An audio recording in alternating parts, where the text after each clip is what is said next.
bagi orang yang memang tidak setuju Indonesia dengan Pancasila sebagainya, ya pindah dari negara. Dia sudah memahami, mereka secara otomatis dalam berbagai kesempatan akan menjadi duta Pancasila, akan menjadi duta nasional, sehingga mau bunuh diri. Jadi mereka itu akhlaknya luar biasa, Mas, padahal agamanya Hindu. Lebih muslim dah? Ya, lebih muslim daripada yang muslim sendiri.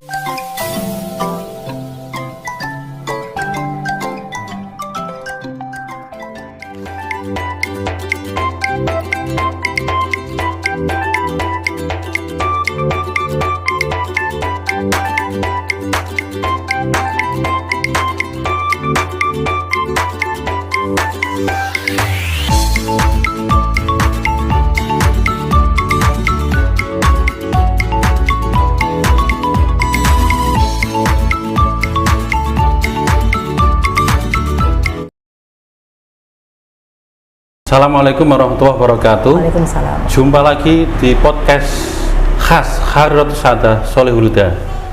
Nah, malam ini kita akan bincang-bincang lagi dengan tema perempuan dan radikalisme. Nah, Bu Riro, coba dijabarkan radikalisme itu apa ya menurut kacamata panjenengan? Radikal itu paham yang keras, intoleran, ngawur, tidak ada alasan, pokoknya segala hal yang ngawur tanpa alasan yang jelas dan intoleran itu radikal.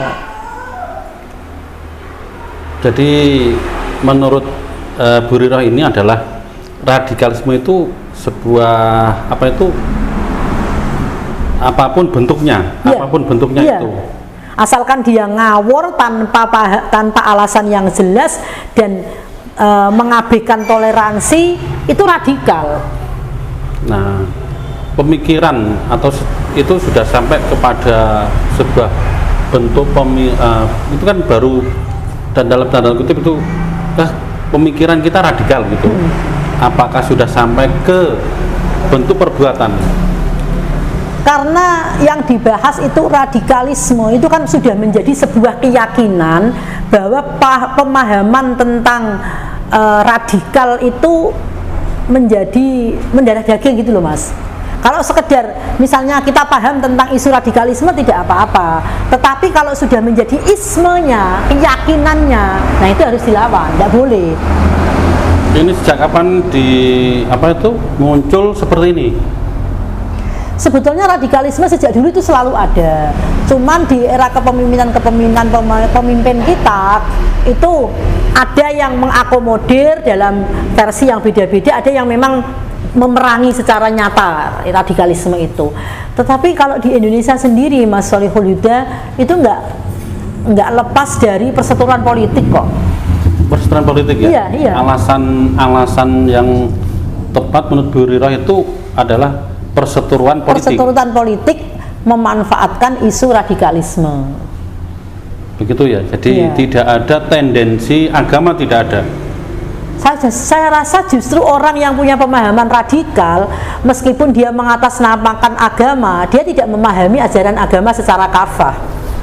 Nah, bagaimana agar ya bisa setidaknya memberikan edukasi kepada masyarakat terkait dengan isu-isu radikalisme. Masyarakat aslinya tahu, Mas, tidak gampang dipengaruhi. Cuman ketika mereka melihat ada ketidakadilan, ada ketimpangan sosial, politik, dan perekonomian di lapis bawah, mereka gampang dimasuki itu.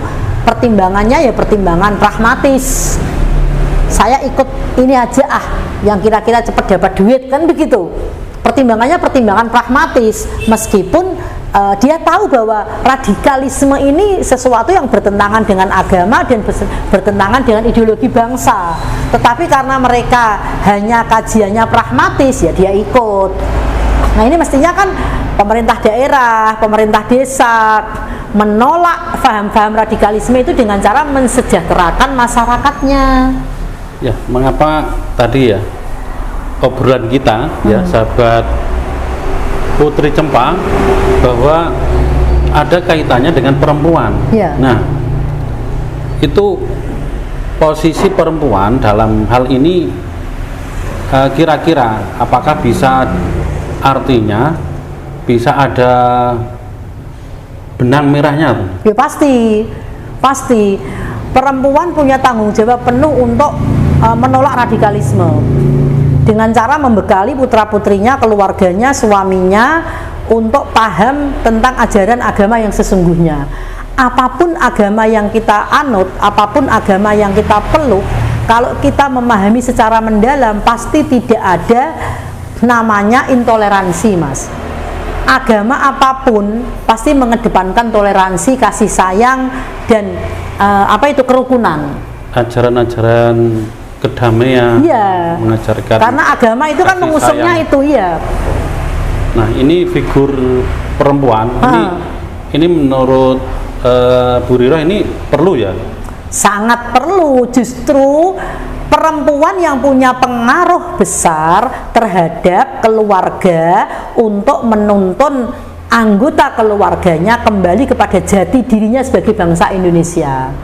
Kalau perempuannya itu paham tentang agama, mereka akan mendidik anak-anaknya justru mempunyai sikap toleransi yang tinggi, sikap kebersamaan yang istimewa, yang luar biasa, sikap kasih sayang yang dikedepankan, begitu. Bukan sikap-sikap permusuhan, antipati, dan arogansi.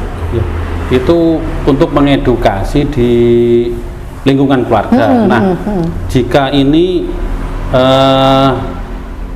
bisa ke edukasi yang lain, misalkan di lingkungan yang lain, artinya kampanye tentang anti radikalisme atau intoleran itu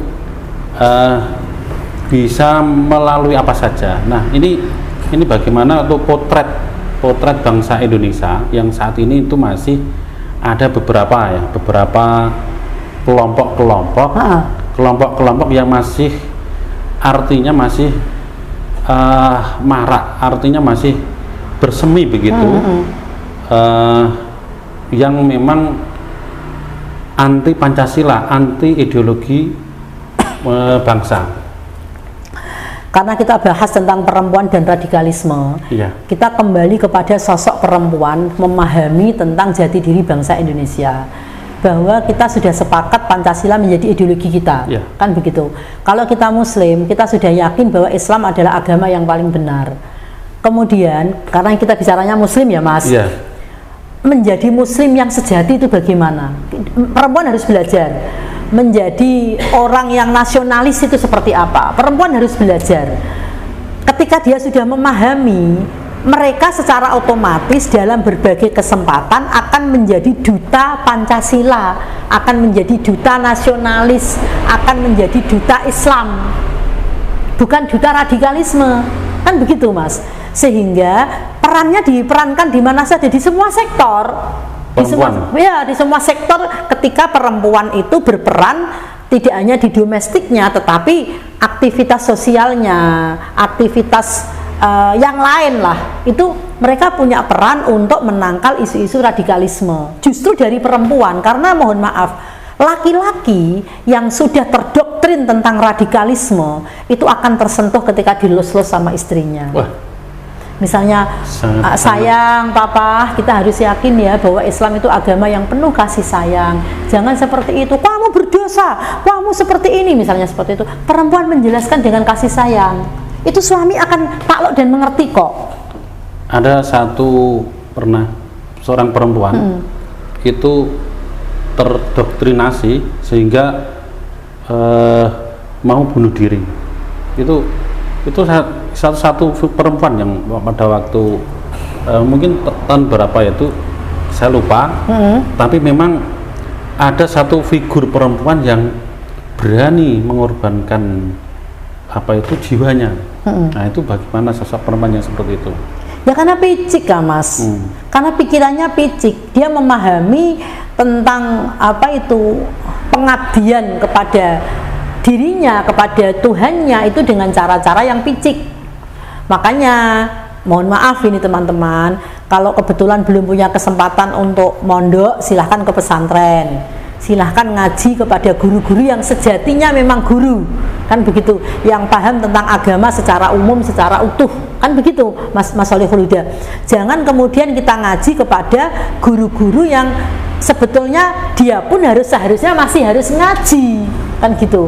Kalau kita sebagai masyarakat awam di setiap tempat kan kita punya guru, Mas. Ya. Kalau ada masalah kita pasti konsultasi kepada guru. Nah, guru yang kita datangi adalah guru yang alim, bukan guru yang dikira alim, begitu loh. Yang dalam tanda kutip alim itu kan punya ilmu. Punya ilmu. Ya, menguasai tentang banyak referensi kitab-kitab agama, kan begitu. Bukan hanya guru yang pandai berretorika. Nah, konsultasikan kalau misalnya ada pandangan seperti ini bagaimana Pak Kiai? Kalau saya didoktrin suami saya seperti ini bagaimana sikap saya? Jangan merasa kita sudah pinter sehingga kita memutuskan bahwa apa yang kita yakini itu benar. Jangan. Kalau soal agama loh, karena ada yang masih pinter, ada yang lebih alim.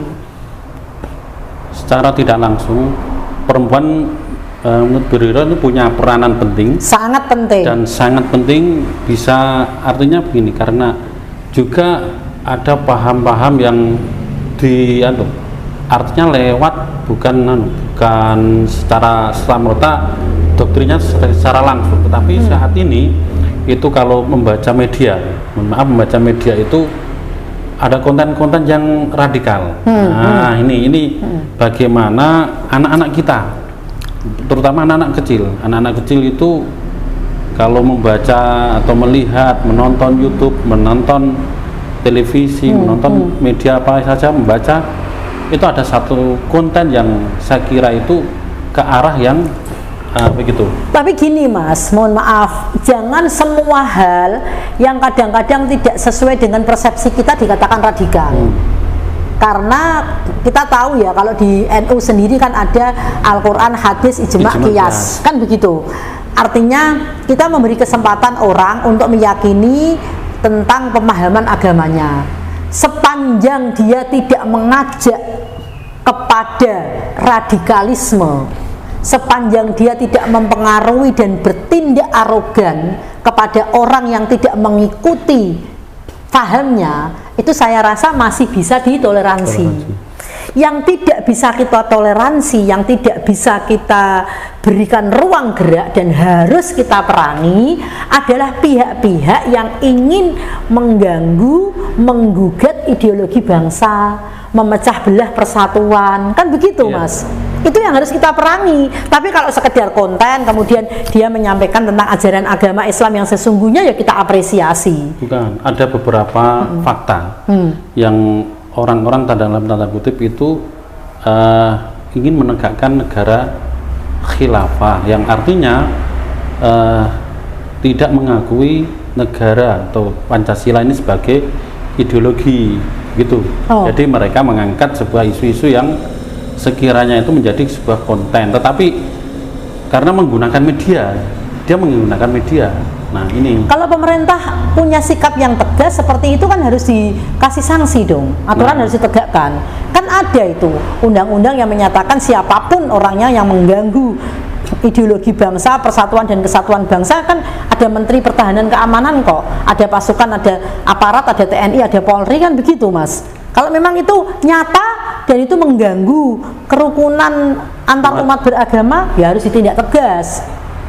Undang-undang IT Mas, ITE. Tinggal siapa yang berani melaporkan. Gitu. Kalau menurut saya, dia mau 1000 kali bikin konten tentang khilafah, pelakunya hanya itu kok Mas. Oh iya. Ya kan, figurnya hanya itu. Bisa, artinya bisa terbaca gitu ya. Iya. Dan mereka minoritas sebetulnya. Mereka karena dananya banyak mungkin, sehingga seperti itu dilakukan secara kontinu. Tetapi saya yakin mayoritas, sebagian besar bangsa Indonesia itu sudah meyakini bahwa Pancasila adalah ideologi bangsa yang paling tepat di Indonesia. Nah, sebagai apa itu ungkapan untuk kita selalu bela negara, bela negara. Artinya bagaimana kita bisa menjaga toleransi beragama ini dengan cara apa kira-kira menurutmu? Menumbuhkan rasa kasih sayang kepada sesama. Hanya itu saja? Itu sebetulnya menumbuhkan rasa kasih sayang itu bisa muncul sikap toleransi, mengerti dan memahami, berbagi. Menumbuhkan rasa kasih sayang itu tidak simpel loh Mas. Bagaimana kita menyayangi semua komponen makhluk hidup. Jangankan sesama manusia, mohon maaf, anjing saja harus kita sayangi tanpa membedakan ras, suku, bangsa dan agama. Saya punya sahabat yang sudah 21 tahun agamanya Hindu, sampai sekarang namanya Mbak Heni. Itu tidak pernah bertengkar, karena sejujurnya sebagai umat muslim saya melihat dari mereka itu akhlaknya luar biasa Mas, padahal agamanya Hindu. Lebih muslim lebih muslim daripada yang muslim sendiri. Dan itu saya mengakui loh Mas. Lebih muslim. Bagaimana akhlaknya, kesantunannya dalam berteman itu, dia jujur, dia apa adanya, dan saya apresiasi sekali meskipun agamanya Hindu. Saya punya sahabat dari Cina misalnya, sampai kemarin pada saat saya menghitankan anak dibantu sama beliaunya itu, apa itu yang kalau Imlek itu apa Mas? Barongsai ya? Barongsai. Nah, padahal barongsai itu kan nominalnya hampir 2,5 juta kan? Samping itu tradisi di kita kan tidak terlalu tidak terlalu diminati. Nah, ini saya katakan ya, dia yang bukan siapa-siapa, tidak pernah saya bantu, tidak pernah saya istimewakan, dia berani bantu barongsai hampir nilainya jutaan. Nah, saudaraku saja nggak ada yang nyumbang 2,5 juta kok. Nah, ini fakta loh Mas. Ya. Apakah kemudian orang-orang seperti itu harus kita musuhi? Mereka baik sebagai makhluk, sebagai hambanya Allah. Soal keyakinan mereka dalam beribadah dan beragama kita hormati, tetapi akhlak mereka kan baik, perlu ditiru. Iya, perlu ditiru. Sisi baiknya kita adopsi kan begitu. Bahkan lebih muslim dari lebih kita. Muslim dari kita. Bayangkan orang kenal, orang tahu tak jajakna ya orang tahu, tetapi mereka begitu ikhlasnya membantu kan begitu. Dan saya sering kok mendapati seperti itu. Saya pernah punya teman agamanya juga Buddha. Mereka malah, mohon maaf, Buddha itu kan swantunnya luar biasa Mas. Bahkan saya pernah dikenalkan sama biksu ya, biksu. Itu biksu itu dinglok terus, tawaduk banget begitu loh. Saya melihat ya Allah, alhamdulillah diberi kesempatan kenal dengan banyak orang seperti ini, sehingga wawasan kita tentang beragama itu luas begitu. Nah, jadi sahabat Putri Cempa, bahwa figur sosok perempuan yang bisa memberikan kontribusi edukasi kepada semua orang, baik itu di semua lini, bisa memberikan edukasi tentang radikalisme, bagaimana cara beragama, bagaimana cara bernegara, sehingga toleransi beragama tetap terjaga. Mungkin sebagai ungkapan rasa bahwa bangsa Indonesia ini masih kita yakini tidak akan bercerai-berai, dan kita yakini bisa nanti suatu saat orang-orang yang anti Pancasila itu hilang dari Indonesia. Indonesia dengan Pancasila itu harga mati Mas. Mati. Sudah tidak bisa ditawar-tawar lagi. Yang pas memang ideologi kita Pancasila. Kemudian bangsa Indonesia harus tahu dan sadar bahwa Indonesia ini adalah sebuah negara yang memang diberi keistimewaan oleh Allah. Kita tahulah, kita nyebar benih tukul, tumbuh kan pohon-pohon yang sangat subur. Iya. Di negara Arab yang notabene itu negara Islam, semuanya itu tandus. Satu biji kurma saja perawatannya bisa miliaran loh Mas. Tetapi mohon maaf, ketika kita memilih hidup di Indonesia, apakah kita ada pilihan untuk hidup di negara lain? Ada.